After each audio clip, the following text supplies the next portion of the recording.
Alhamdulillah wassalatu wassalamu ala Rasulillah Sayyidina Muhammad ibn Abdullah wa ala alihi wa sahbihi wa man wala wa la hawla wa la quwwata illa billahil aliyyil azim.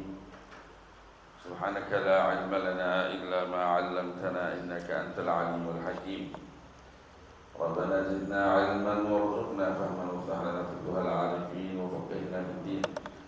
وعلمنا التأويل واهدنا إلى سواء السبيل وارزقنا فهم النبيين وحفظ المرسلين وسرعة إلهام الملائكة المقربين. اللهم أغننا بالعلم وزينا بالحلم وأكرمنا بالتقوى وجملنا بالعافية يا أرحم الراحمين.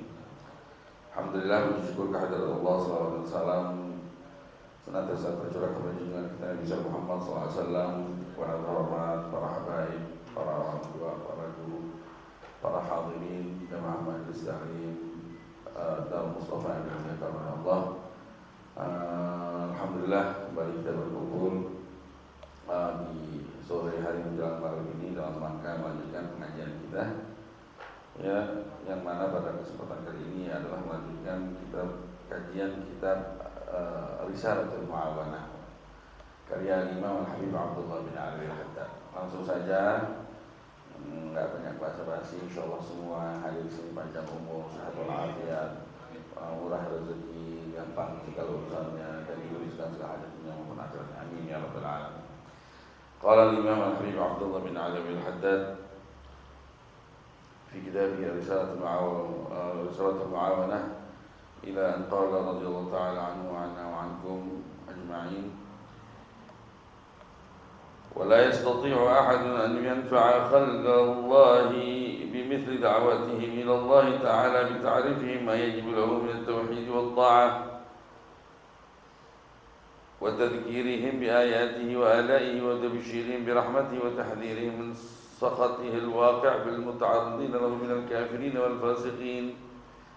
وقد حثني على امتثال هذا الأمر العظيم وأكد رغبتي في السعي لتحصيل هذا الوعد الكريم الواقعين في الآيات والأخبار التي ذكرتها وما في معناها مما لم أذكره. سؤال أخ من السادة صادق في الإرادة سالك لسبيل السعادة التمس مني أن أكتب له وصية يتمسك بها، فأجبت إلى ذلك راغبا فيما تقدم من الامتثال للأمر والفوز بالثواب في معونة الله تعالى، وأن يكون سبحانه في حاجتي على وفق ما أخبر به رسوله عنه في قوله صلى الله عليه وسلم، في قوله عليه الصلاة والسلام: من كان في حاجة أخي كان الله في حاجته، والله في عون العبد ما كان العبد في عون أخيه. وأنا أستغفر الله ولا أقول إن نيتي في وضع هذه الرسالة مقصورة على هذه المقاصد الحسنة الدينية، كيف وأنا أعلم ما عندي من الشهوات الخفية والحظوظ النفسية والإرادات الدنيوية، وما أبرئ نفسي إن النفس لأمارة بالسوء إلا ما رحم ربي، إن ربي غفور رحيم. والنفس عدو والعدو لا يؤمن، بل هي أعدى الأعداء، كما قال رسول الله صلى الله عليه وسلم: أعدى عدوك نفسك التي بين جنبيك. ولله در القائل حيث يقول: توكى نفسك لا تأمن غوائلها، فالنفس أخبث من 70 شيطانا. اللهم ألهمني رشدي وأعذني من شر نفسي. اللهم إني أعوذ بك من أن أشرك بك وأنا أعلم، وأستغفرك لما لا أعلم. إلى آخر ما سنقرأه إن شاء الله. Bismillahirrahmanirrahim. Berkata Imam Al-Habib Abdullah bin Al-Haddad di dalam kitabnya Risalatul Mu'awanah wal Mudhahara wal Mu'azarah, ya, sampai kepada apa yang beliau tulis dengan bunyi wala yastati'u ahadun an yafa'a khalqallahi bimithli da'wati min Allah Ta'ala. Jadi kemarin kita ini baru buka buku ini kan, dan mudah baca mukadimahnya. Kemudian kita juga sudah di antara mukadimahnya akan memuji Allah, bersalawat kepada baginda Nabi Muhammad SAW, terus mengisyaratkan tentang isi dari buku ini, di mana isi penting dari buku ini adalah dakwah, ya, mengajak orang ke jalan Allah Subhanahu wa ta'ala. Kemudian beliau memperkenalkan dirinya, namanya Abdullah bin Al-Haddad, dan itu bagian dari perkara-perkara yang dianjurkan bagi setiap siapa saja yang mau mengarang buku. Ya, itu ada beberapa poin. Di antaranya itu didahului dengan bismillah, ya, terus alhamdulillah, terus syahadat pada Nabi, terus keselawat, ya, terus sebut nama buku, nanti sebut nama buku terakhir, dan sebut alasan apa yang mendorong kenapa buku ini ditulis. Kemarin sudah disebutkan diantaranya, ya, dorongan atau enggak faktor yang mendorong Al-Habib Abdullah bin Al-Haddad untuk buku ini. Pertama, melaksanakan perintah Allah Subhanahu wa ta'ala, dan perintahnya baginda Nabi Muhammad SAW. Disebutkan ayat-ayatnya. Dia perintah untuk mengajak ke jalan Allah Subhanahu wa ta'ala, wa taqum ummatun yad'una ila al-khair ya'muruna bil ma'ruf wa ya'muruna bil ma'ruf wa yanhauna 'anil munkar. Udah kita baca. Ya, juga selain melaksanakan perintah juga berharap, mengharapkan sesuatu yang dijanjikan oleh Allah dan Rasulnya kepada orang-orang yang mengajak orang ke jalan baik, jalan hidayah. Ya, berupa pahala yang luar biasa. Di antaranya pahalanya apa? Mandalla 'alal khair, adalla 'alal khair kafa'il. Orang yang mengajak orang lain ke jalan baik, dia mendapatkan pahala, ya, dari setiap orang yang menjalankan ajakan tersebut. Kalau yang diajak 10, ya dia selain dia mendapatkan dari hasil jeripaya ajakannya, juga apabila orang yang 10 tersebut diajak dan mengikuti ajakannya, dan yang mengikuti kan mendapat pahala, dia juga mendapat pahala tanpa harus mengurangi pahala mereka yang menjalankan kebajikan tersebut. Nah, itu semua menjadi faktor yang mendorong Al-Habib Al-Haddad mengarang buku ini. Ya, Nabi Nur yubal syahid ghaib, yang bersaksi, yang dengar sampaikan kepada yang tidak dengar, karena bisa jadi yang dengar belum tentu paham apa yang diterima. Yang nggak dengar bisa jadi pas dengar dari kita lebih paham dari apa yang kita dengar. Antum nih sekarang dengar langsung kajian, hadir di sini, ya, dengar ayat-ayat Quran, dengar hadis Nabi Muhammad SAW, dengar nasihat Al-Haddad, antum bisa sampaikan ke orang yang ada di rumah, ya, sampaikan, karena bisa jadi orang yang di rumah lebih paham atas apa yang ente bawa ketimbang ente si pembawa ilmu itu sendiri. Ya, rubban hamil fikih ila huwa illa man huwa abgah. Kenyataan. Makanya kata para ulama, para sahabat itu ahlul iman, mereka kok iman tinggi, luar biasa. Para tabiin itu ahlul hikmah, mereka orang-orang ahli hikmah. Banyak kan orang-orang ahli fikih itu, ya, mujtahid namanya itu kalangan para tabiin. Ya, yang berguru sama sahabat atau enggak berguru dengan orang-orang yang berguru dengan sahabat, seperti Imam Syafi'i, Imam Malik, Imam Hanafi, Hambali, ya. Bukan berarti sahabat tidak lebih pintar dari para tabiin. Para sahabat ada fuqahanya, para fuqaha dari kalangan sahabat, tapi enggak semua sahabat fuqaha. Tapi keimanan mereka enggak terbanding. Tapi keilmuan mereka bisa jadi orang yang datang setelah mereka lebih paham ketimbang yang menerima. Yaitu sahabat itu sendiri. Sahabat itu menerima teks, menerima nasihat petua-petua dari Nabi Muhammad SAW. Suruh sampaikan, karena bisa jadi yang disampaikan, ya, mereka lebih faqih ketimbang ente. Dan banyak lagi, ya. Terus biar dapat amal jariah, ya kan? Kullu idza mata ibnu adam in qata'a amalu illa min salat.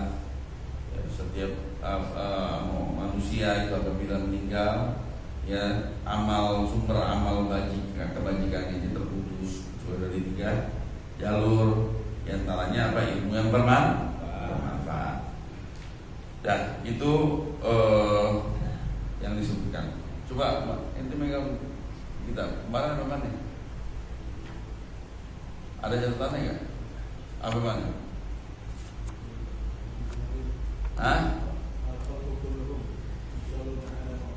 Oh itu ya, itu malah belum ya.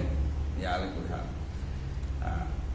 Di antaranya juga yang dikutip hadis yang menyebabkan Imam Haddad ini mengarang buku ini, dikatakan di sini waqala Rasulullah SAW bersabda al-khalqu kulluhum yusalluna ala muallimin nas al-khair hatta al-hitan bima.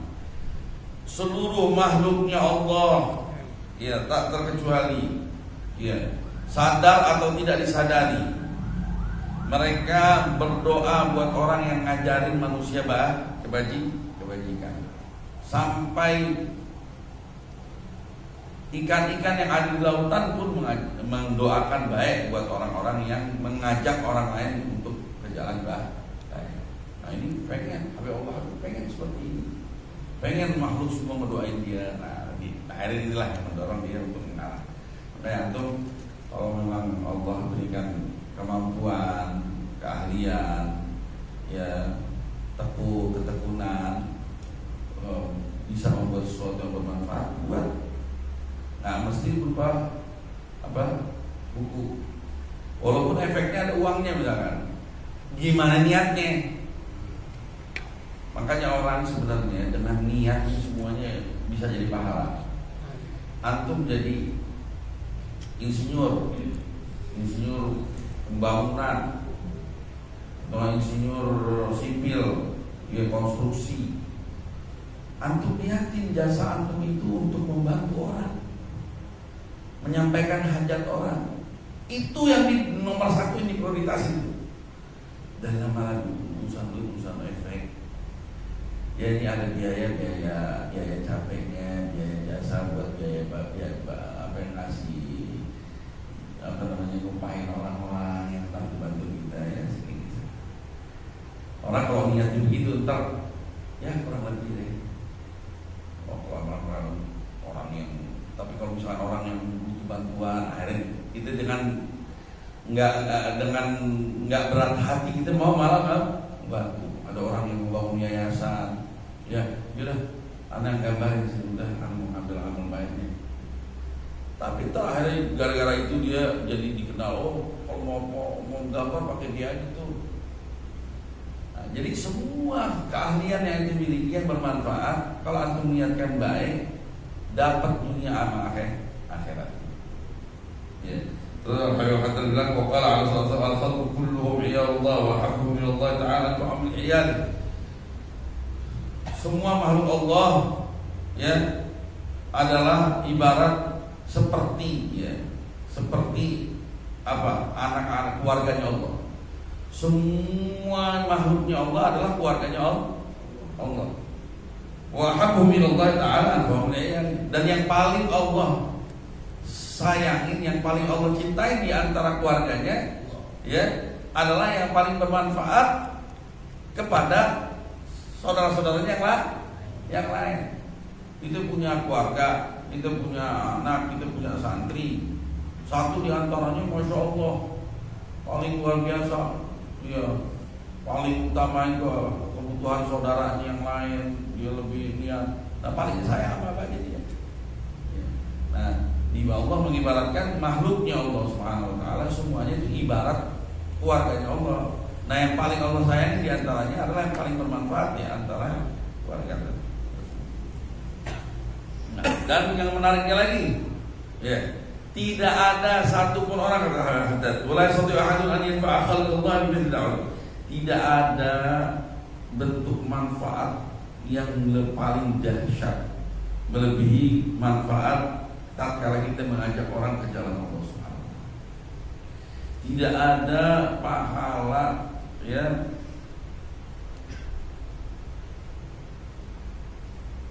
manfaat yang lebih berharga melebihi manfaat mengajak orang ke jalan Allah. kata Rasulullah kepada Sayyidina Ali, la an yahdiyallahu bika rajulan wahidan ahabba ilaihi min humurin ni'am. La an yahdiyallahu bika rajulan wahidan, ya, ahabbu ilallahi min humurin ni'am. Atau ahabbu ilaihi min humurin ni'am. Satu orang aja, lantaran ente Allah kasih hidayah ini orang, satu orang aja, itu lebih baik dari untukmu ketimbang ente punya kendaraan paling mahal kan. La an yahdiyallahu bika rajulan wahidan ahabbu ilaihi atau kata Nabi Muhammad min humrin ni'am.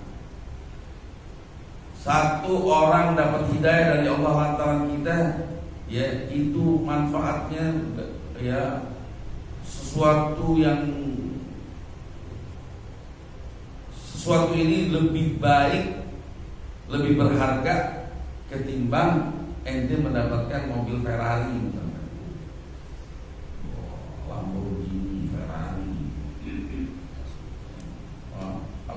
Lexus, Lexus. Pernah naik Lexus itu ya. Masya Allah, ya. Jadi tidak ada, ya, siapa yang nggak mau mengajak orang ke jalan Allah, apalagi sekelas Habib Haddad, orang yang paling berakal, manusia, orang yang paling berakal, ya, yang tahu yang mana yang terbaik buat dirinya. Ya, tidak ada orang yang bisa memberi manfaat kepada makhluk Allah dengan manfaat yang setara dengan mengajak mereka ke jalan Allah Subhanahu wa taala. Dengan cara apa? Dengan memperkenalkan kepada mereka apa yang wajib untuk mereka jalankan dari perkara tauhid dan ketaatan kepada Allah, wa tadzkiri bi ayatihi wa alaihi, dan dengan memberi peringatan kepada mereka tentang ayat-ayat Allah dan nikmat-nikmat Allah, wa tabsyiri bi rahmatihi, dan memberikan kabar gembira kepada mereka akan rahmat Allah, wa tahdhirihi min sakhatihi al-waqi'i bil ta'arudin lahu minal kafirin wal fasiqin, dan bagaimana menakut-nakuti mereka, ya, memberi peringatan kepada mereka akan murkanya Allah yang akan ditimpakan kepada mereka-mereka yang berpaling dari kalangan orang-orang kafir dan orang-orang fasik. Nah, ini semuanya menjadi faktor-faktor pendorong dikarangnya buku ini. Ada satu lagi yang menarik.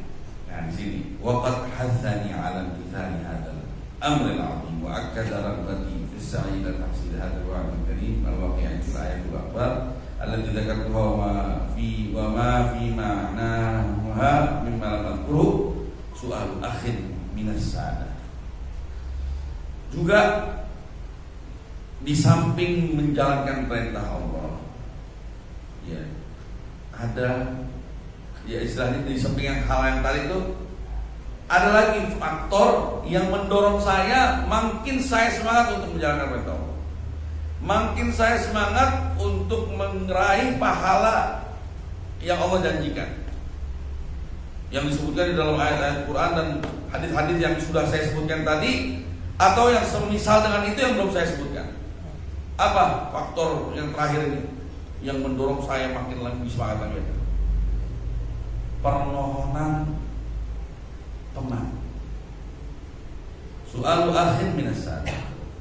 Permohonan teman dari kalangan sayyid. Shadiqin fil iradah. Permohonan orang yang tulus, jujur di dalam mengerahkan kehendaknya menuju Allah Subhanahu wa taala. Salikin lisabilis sa'adah, seseorang yang benar-benar berjalan di jalan yang penuh keberuntungan. Siapa ini? Enggak disebut namanya. Ternyata siapa ini? Ini teman seperjuangan Habib Allah, dan namanya Al-Habib Ahmad bin Hashim Al-Habsyi.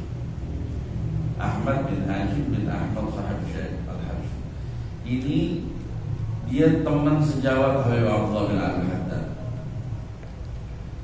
Ya, ibadat bareng, nuntut ilmu bareng, meniti jalan menuju Allah bareng. Ketemu Habib Umar bin Abdurrahman Al-Attas Sahibul Latif bareng. Jadi di kalangan dunia tasawuf ini ada namanya ikatan persaudaraan. Ikatan persaudaraan. Sebagaimana ada ikatan antara murid dan guru, juga ada ikatan namanya ikatan persaudaraan al-ukhuwah. Nah, salah satu saudara yang satu sama lain saling mengikat dengan ikatan persaudaraan ini adalah antara Habib Abdullah bin Haddad sama Habib Ahmad bin Hashim al-Habsyi. Itu Habib Umar dan Abdurrahman Al-Attas pernah ngomong waktu ketemu sama dua orang, kalian berdua akan terus bersama dari awal permulaan perjalanan Anda, namun terakhir kalian akan berpisah. Ente akan bertemu di permulaan perjalanan dan akan berpisah di akhir perjalanan. Nggak paham? Ya, memang kenyataannya akhir mereka istilahnya masing-masing. Ya, dari Habib Al-Haddad menjadi Habib Al-Haddad, Habib Ahmad bin Hashim, masya Allah. Jadi, nah, cuman subhanallah yang jadi perhatian yang perlu disoroti di sini apa? Biasanya kita ini kalau sesama teman, ya, sama-sama geng, kagak mau gitu kalau teman dibilang lebih pintar dari gua, dia gua tahu dia.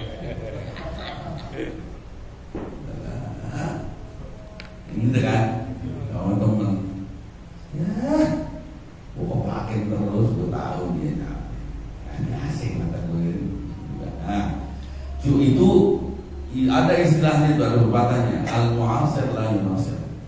Yang namanya teman sejawat itu jarang tuh saling mendukung, dalam artian mengiyakan gitu akan prestasinya. Oh iya, biasanya ada persaingan panas gitu. Nah, kenyataan memang ulama ahli zahir itu seperti itu. Ulama zahir itu mereka satu marang ini bantah-bantahan. Nah, tapi kalau dalam dunia tasawuf beda, karena pusat perhatian mereka itu membersihkan hati. Jadi mereka satu sama lain itu saling merendah. Oh, dia lebih bagus dari saya. Jangan saya mendorong-dorongan. Dulu Habib Ahmad bin Hasan Al-Attas sama Habib Ali bin Muhammad bin Husain Al-Habsyi Sahibul Maulid Sebetulnya sama Habib Ahmad bin Hasan itu satu istri, sama-sama wali besar juga, sama-sama murid Habib Abu Bakar bin Abdul Thalib Al-Attas. Itu kalau mereka ketemu, wah udah deh, main dorong-dorongan, main puji-pujian. Yang satu naik ke atas mimbar, di atas mimbar puji yang di bawah. Yang satu gantian naik lagi muji yang ini, main puji-pujian. Oh, kalau ini Ali bin Muhammad, masya Allah dia paling disayang dia muridnya, beda sama ini, gitu.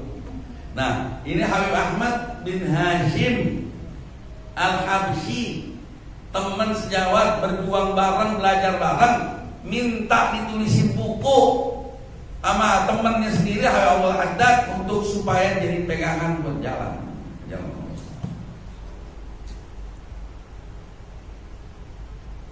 Jadi soal akhir menesar, tapi dipuji permohonan seseorang kawan dari kalangan sadar yang jujur, ya. Ada orang itu kalau lagi di jalan menuju Allah itu jujur, tulus, memang mengharapkan ridhonya Allah. Tapi ada yang orang ya, ikut bersufi-sufiyah tujuannya biar viral, ya enggak, biar dapat centang biru. Nah ini itu bukan swadib, karena orang tulus nih, ini pengen ngarepin yang lain nih. Nah, iltamasa minni an aktuba lahu wasiyatan yatamassaku biha. Dia mohon, dia minta kepada saya. Jadi iltamasa, kalau jadi ada talabah, ada da'a, ada iltamasa. Kalau orang yang lebih rendah minta kepada orang yang lebih tinggi, itu disebutnya doa, memohon, permohonan. Da'a itu memohon. Tapi kalau orang yang di atas minta sama orang yang di bawah, itu disebutnya perintah. Jadi ada perintah, ada permohonan, ada permintaan biasa. Nah itu disebut iltamasa. Kalau antara orang sederajat meminta, itu disebut bahasa Arabnya iltamasa. Iya. Iltamasa minni an aktuba lahu wasiyatan. Dia minta kepada saya agar saya tulis untuknya wasiat. Yatamassaku biha, yang dia bisa pegang wasiat. Fa ajabtuhu ila dzalika raghiban fi ma taqaddama min al-imtithal al-amr wa fawz bi thawab fi ma'unatillah. Saya langsung terima permohonannya, enggak lain, enggak bukan harapan saya, memang menjalankan perintahnya Allah dan mengharapkan pahala dari Allah dan pengen mendapatkan bantuan dari Allah. Kenapa? Wa an yakuna subhanahu fi hajati ala wifqi ma akbar, supaya Allah ada bersama dengan hajat saya. Sebagaimana apa yang diberitakan oleh Nabi Muhammad, wifqa ma akhbara bihi Rasulullah anhu fi qouli sallallahu alaihi wasallam. Apa kata Nabi? Man kana fi hajati akhi kana Allah fi hajati. Wallahu fi auni al-'abdi ma kana al-'abdu fi auni akhi. Barang siapa orang yang sibuk memikirkan hajatnya orang, Allah akan sibuk memikirkan hajatnya dia. Dan Allah akan berada siap membantu seorang hamba selama hambanya siap dalam membantu saudara. Allah dalam keadaan membantu seorang hamba yang hamba tersebut dalam keadaan membantu seorang saudaranya. Dan Allah ada pada hajatnya kita di saat kita ada pada hajat orang. Ini orang punya hajat, diminta saya ditulisin buku wasiat. Saya terima supaya Allah perhatiin saya. Mau dapat perhatian sama Allah, perhatiin orang. Kasarnya begitu. Mau dapat perhatian sama Allah, perhatiin orang. Orang macam-macam. Ya. Paling tinggi derajat kedekatan kita dengan seseorang adalah orang tua kita. Orang tua kita pengen begini. Usahakan gimana caranya jadi dapat anak kita, bini kita, ya kan, saudara kita, tetangga kita, dan lain sebagainya. Apalagi orang-orang yang memang memiliki kebutuhan yang mendesak. Dan mikirin hajat orang tidak mesti pakai duit, nggak selalu mesti pakai duit. Pikirin gimana ya solusinya. Kalau kata saya pernah dikatakan ada satu orang baik, ente pikirin hajat orang. Kalau ente nggak bisa bantu, ente bikin pusing aja kepala ente. Pusingin aja kepala ini. Udah, ente pikirin pusing ini, ikut pusing mikirin orang, insya Allah lo bakal dipikirin orang. Paham gak? Ikut pusing aja. Wa ana astaghfirullah wa la aqulu inna, tapi ahwal hadat semua itu tidak jawab. Tapi saya terus terang, saya mohon ampun sama Allah. Wa la aqulu inna niyyati fi wad'i hadhihi risalah maqsuratan ala hadhihi al-maqasid al-hasanah ad-diniyah. Saya tidak pernah menyatakan bahwa niat saya di dalam menulis risalah ini hanya terbatas pada maksud-maksud baik yang berkaitan dengan urusan agama saya tadi.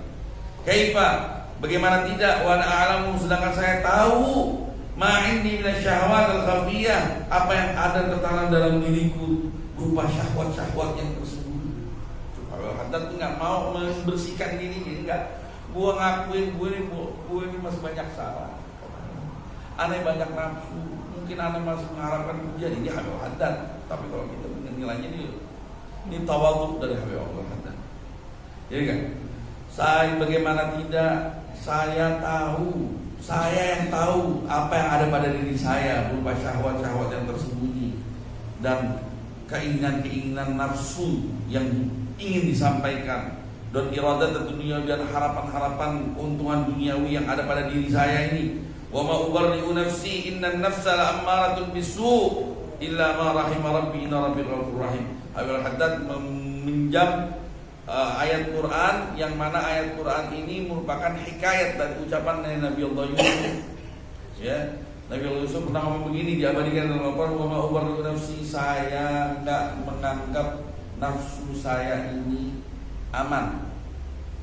Saya enggak menganggap nafsu saya ini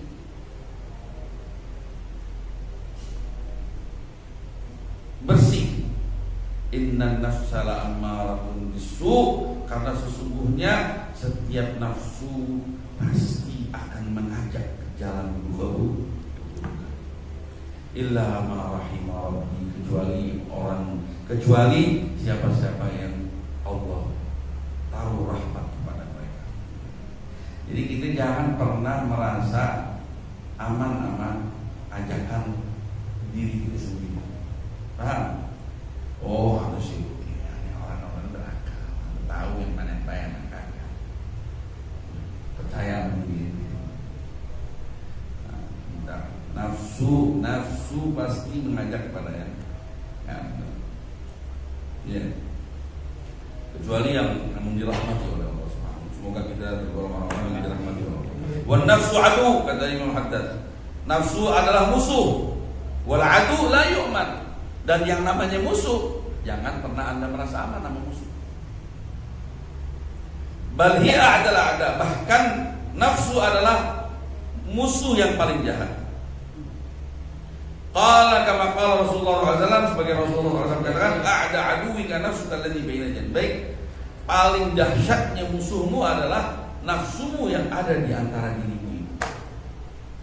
Wallahi darul qail haitsu yaqul, alangkah indahnya gubahan seorang pujangga yang berbunyi, tawakka nafsaka la ta'man qawailaha, hati-hati Anda dengan nafsumu, jangan engkau pernah merasa nyaman dengan tipu dayanya. Fan nafsu akhbathu min 70 syaitana, karena yang namanya nafsu lebih busuk, lebih jahat dari 70 setan.